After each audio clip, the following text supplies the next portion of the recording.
अस्सलामु अलैकुम। Anglo Urdu high school Gujarati माध्यम कक्षा 10 विषय हिंदी कविता 13 साधु उपदेश। कवि काका हाथरसी। आज हम कक्षा 10 में हिंदी विषय में कविता 13 पढ़ने जा रहे हैं। ऑनलाइन शिक्षा में आप सभी बच्चों का तहे दिल से मैं स्वागत करती हूँ। मैं परवीन मोमिन। आज हम कक्षा 10 में कविता 13 पढ़ेंगे। सबसे पहले काका हाथरसी जी के बारे में अगर हम जाने तो उन्हीं के द्वारा लिखित एक गीत की यहाँ पर कुछ पंक्तियाँ दी गई है। ऋतुओं में बसंत की, साधुओं में संत की, मठ में महंत की महिमा अनंत है। मुखड़े में गाल की, मांग में गुलाल की, तबले में ताल की महिमा अनंत है। ऋतुओं में अगर हम कहें तो सबसे प्यारी ऋतु और सभी ऋतु में जिसका सबसे ज़्यादा महत्व है वह ऋतु है बसंत की। बसंत ऋतु के बिना किसी भी ऋतु का सौंदर्य नहीं प्राप्त होता। साधुओं में अगर हम कहें तो संत की महिमा अनंत है। उसी तरह मठ में महंत ही ना हो तो मठ की कोई महिमा नहीं रहती। मुखड़े में अगर हम कहें तो गाल की महिमा सबसे ज़्यादा है। गाल के बिना हमारा मुख सुंदर लग ही नहीं सकता। इसी तरह मांग में गुलाल की, गुलाल तो जब स्त्रियां अपनी मांग में भरती है तो उसकी सुंदरता बहुत ही प्यारी हो जाती है। तबले में ताल की, तबले तो जब बजाया जाता है तो उसकी ताल की महिमा अनंत हो जाती है। काका हाथरसी के बारे में अगर हम जाने, काका हाथरसी का जन्म 18 सितंबर 1906 में हाथरस में हुआ। उनका असली नाम प्रभुनाथ गर्ग था। वे हिंदी हास्य के जाने माने कवि थे। आज भी अनेक लेखक और व्यंग्य कवि काका की रचनाओं की शैली अपनाकर लाखों श्रोताओं और पाठकों का मनोरंजन कर रहे हैं। उनके जीवन का सबसे बड़ा संयोग यह है कि उनकी मृत्यु उन्हीं के जन्मदिन यानी 18 सितंबर 1995 को हुई थी। यह उनके जीवन का सबसे बड़ा संयोग है। जिस दिन उनका जन्म हुआ 18 सितंबर, उसी दिन उनकी मृत्यु भी हुई। यह उनके जीवन का सबसे बड़ा संयोग कहा जाता है। किताब में मेरे साथ पेज नंबर 32 पर पढ़िए। साधुपदेश, साधु प्लस उपदेश। नाम से ही पता चलता है साधु द्वारा दिया गया उपदेश, साधु के द्वारा जो हमें उपदेश दिया जाता है। यहाँ पर काका हाथरसी हिंदी के जाने माने हास्य व्यंग्यकार थे। हास्य व्यंग्य वह समाज की विसंगतियों का आईना है। 21वीं सदी में हास्य व्यंग्य की विधा का नया फ्लेवर नई दिशा की और जन भावनाओं की हसरत मापने का थर्मोमीटर का वह काम करता है। तथाकथित हमारे लोकतंत्र में जितने पाखंड, जितनी विसंगतियाँ हैं, सियासतों में जो छल कपट का पासा खेला जा रहा है, उसका चित्रण करने के लिए और समाज की अन्य समस्याओं का हास्य के साथ चित्रण करने के लिए साहित्य की ऐसी ज़रूरत है। बेरोजगारी, जनसंख्या विस्फोट, जाति विद्वेष, धार्मिक उन्माद वातावरण में हास्य व्यंग्य समाज को ऑक्सीजन देने का काम करता है। इस बहाने समाज का तनाव कम होता है, उसे राहत मिलती है। काका हाथरसी आगे पढ़िए किताब में हिंदी के जाने माने हास्य व्यंग्यकार थे। आपने हिंदी जगत में एक विशेष पहचान बनाई है। मूल नाम प्रभुलाल गर्ग था, पर हाथरस में एक नाट्य मंचन के दौरान आपने पापा की भूमिका निभाई थी। तभी से आपने स्वयं अपना तखल्लुस पापा हाथरसी रख लिया। हिंदी के हास्य कवियों को मंच देने का श्रेय आपको जाता है।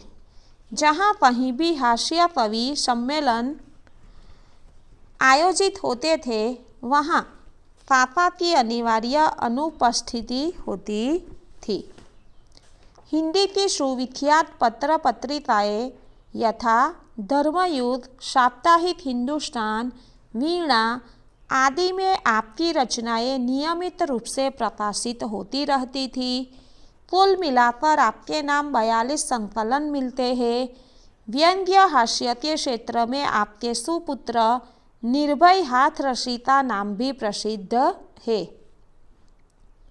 उनके जो पुत्र है निर्भय हाथरसी, उनका नाम भी व्यंग्य हास्य के क्षेत्र में प्रसिद्ध है। 1985 में आपको भारत सरकार द्वारा प्रतिष्ठित पद्मश्री से सम्मानित किया गया। हिंदी अकादमी दिल्ली द्वारा प्रतिवर्ष पापा हाथरसी पुरस्कार दिया जाता है। प्रस्तुत रचना में ढोंगी धूर्त बाबाओं की लीला का चित्रण किया गया है। साधुपदेश शीर्षक से तो लगता है साधु अर्थात सज्जन का उपदेश होगा, पर कवि ने व्यंग्य शैली अपनाकर ऐसे साधु, ढोंगी बाबा आदि के प्रति अपना आक्रोश प्रकट किया है। पोथी पढ़ने और माला फेरने से कुछ नहीं होता। एक और हम राम नाम जपते हैं, गोमुखी में हाथ डाल माला के दाने को फेरते हैं, तो दूसरी ओर मीठी छुरी भी चलाते हैं। ये तथाकथित साधु बाबा न तो ज़्यादा पढ़े लिखे होते हैं न ज्ञानी, इसीलिए भक्तों द्वारा पूछे गए प्रश्नों का उत्तर न देने पड़े, इस हेतु मौनी बाबा का स्वांग रचाए बैठे रहते हैं। वे मौन रहकर जीव जगत और माया संबंधी असंगत बातें, मन गढ़ंत बातें किए जाते हैं। साधुपदेश एक व्यंग्य काव्य रचना है। कवि ने इस कविता के माध्यम से आजकल के उन ढोंगी और अज्ञानी साधुओं की लीलाओं का चित्रण किया है, जो ऊपर से तो विनम्र और भले दिखाई देते हैं, पर अंदर से कुटिल और धूर्त होते हैं। पढ़िए। आइए प्रिय भक्त गण उपदेश कुछ सुन लीजिए। आइए प्रिय भक्त गण उपदेश कुछ सुन लीजिए। पढ़ चुके हैं बहुत पोथी, पढ़ चुके हैं बहुत पोथी, आज कुछ सुन लीजिए, आज कुछ सुन लीजिए। हाथ में हो गौमुखी माला सदा हिलती रहे, हाथ में हो गौमुखी माला सदा हिलती रहे। नम्र ऊपर से बने, नम्र ऊपर से बने, भीतर छुरी चलती रहे, भीतर छुरी चलती रहे। आइए प्रिय भक्त गण उपदेश कुछ सुन लीजिए। यहाँ पर हमें बताया गया है, ढोंगी साधु अपने भक्तों को उपदेश देते हुए कहते हैं, आइए प्रिय भक्तगण। प्रिय का विरुद्धार्थी शब्द है अप्रिय। भक्तगण यानी भक्त लोग। उपदेश यानी हित की बात, सीख। पोथी यानी ग्रंथ, पुस्तक। गुण यानी गुण। माला नाम जपने का साधन, गोलाकार पिरोए हुए तुलसी के मन के। गौमुखी, गौमुखी का चित्र यहाँ पर दिया गया है। यह गौमुखी है और यह माला है। यह उपदेश देते हुए गौतम बुद्ध है, यह पोथी है और यह ऐसे ढोंगी साधु होते हैं जो लोगों को ठगते हैं।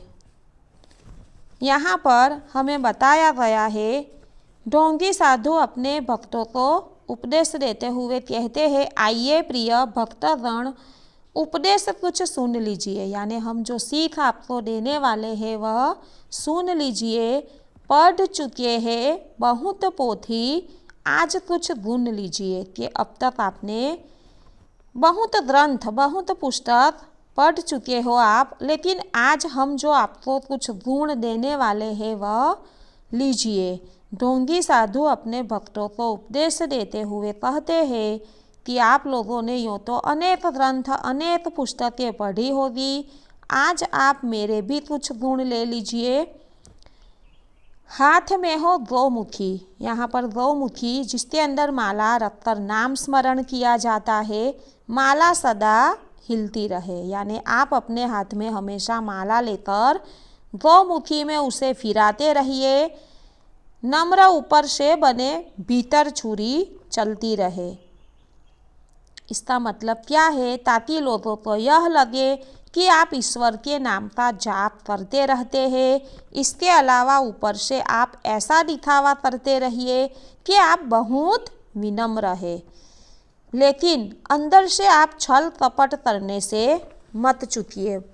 यहाँ पर हमें बताया गया है कि जो साधु होते हैं उनके मन के अंदर कुछ और होता है और वह अपने भक्तों को कुछ और ही दिखाते हैं।